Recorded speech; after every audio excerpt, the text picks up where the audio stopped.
Hi guys, I'm glad to be back. I missed y'all. It's been a long weekend.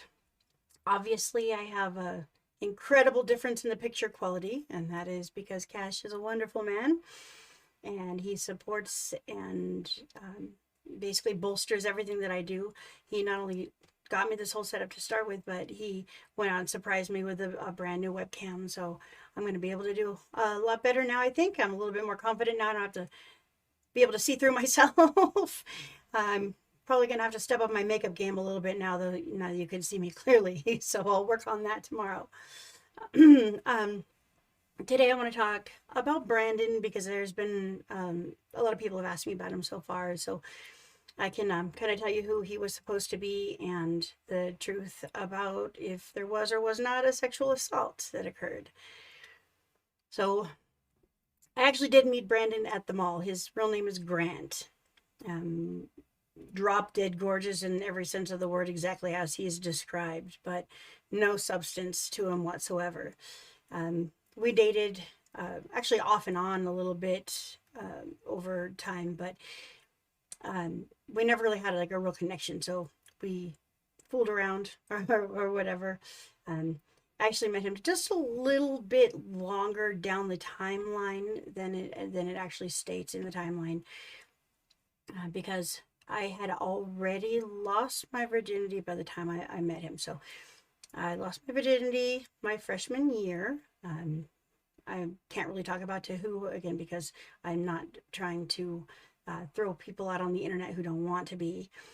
And Cash was my second. And we dated for a while. Sorry, there's something wrong with my contact. I'm a little bit weird today. Sorry about that. But we dated for a little while. Then we broke up, and then we got back together again, me and Cash. So in between, there was a lot of experimenting going on, and that's when I met Grant. I went and got his fucking phone number for him from the mall. I almost F-bombed just then. I'm trying really hard not to do it, but I'm not going to redo it just over that. Okay. So anyways, I went and got his phone number from at the mall, and I ended up calling him, and we hung out. And again, after 5 or 6 dates, we really just didn't click. I was at a party with him one night, and he had a couple of friends over, and I started talking to one of the friends. His name was Scott, and he and we kind of hit it off a little bit. So we had arranged to meet at the mall a couple of days later, and we were just going to hang out. There was nothing nefarious planned or anything like that. He rode a skateboard, and he skateboarded down to the mall and told me that he lived close by. I actually lived in an apartment about a block away. He asked me if I wanted to go to the apartment and just hang out a little bit so that we weren't just walking around in public with not a lot of money to spend. And I went over there with him. And he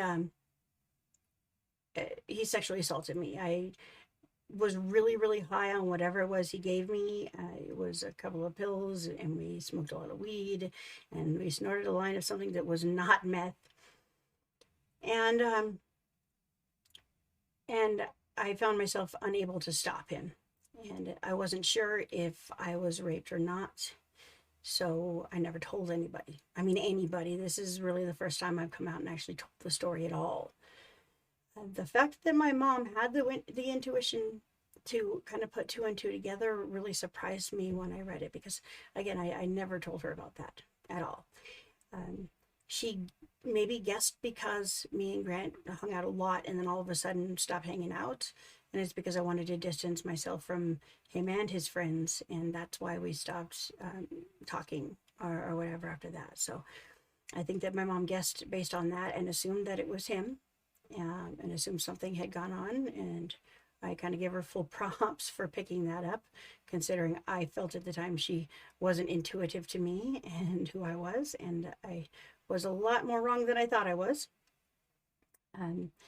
Grant is actually a good guy, nice enough. He's just super shallow, really full of himself.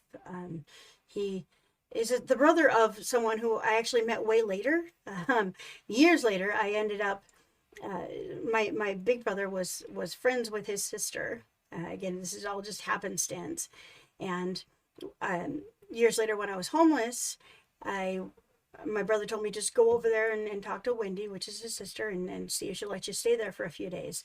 And when I was hanging out with her, we got to talking and realized that she was Grant's sister. It's just completely completely out of the blue. It's the weirdest thing. This town is really the world's smallest little city. They call it that, but they really mean it. You could run into someone you don't want to run into, someone that you would just rather never see again in this town. And especially when you're trying to avoid someone, that's when you run into them all the time.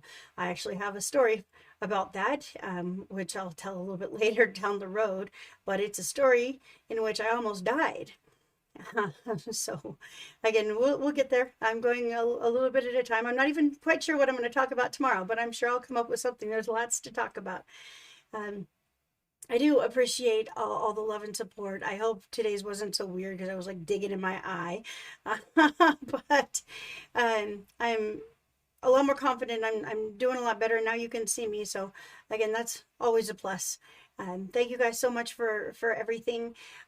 Please remember, like, subscribe, share like crazy. I'm trying to grow as best I can.